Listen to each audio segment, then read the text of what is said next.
Hello and welcome back to another video on Inkscape. This is just going to be a quick video to show how we can extend lines in Inkscape.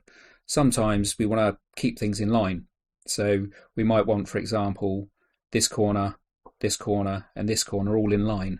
Now we can draw a line simply from these two objects. If we grab our Bezier tool, over on snapping, I've got snapping enabled and I've got the second section, snapping nodes enabled.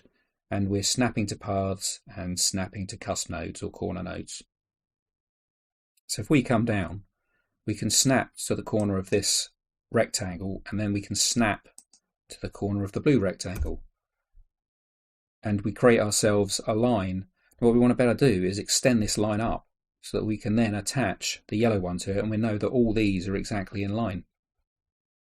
So if we come up to our selection tool at the top here,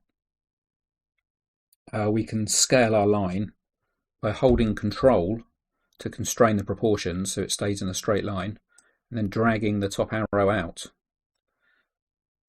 But as you can see, the line, the stroke of the line is getting thicker in proportion to the length of the line. We can stop this from happening.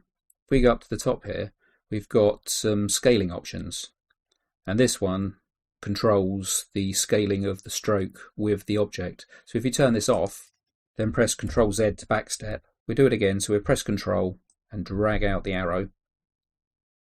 It looks like the line's getting thicker, but as soon as we release, it goes back to its original thickness. So now we've got our line there in contact with these two squares. We can just come over, grab our yellow rectangle, and we can drag that up till it snaps to the line.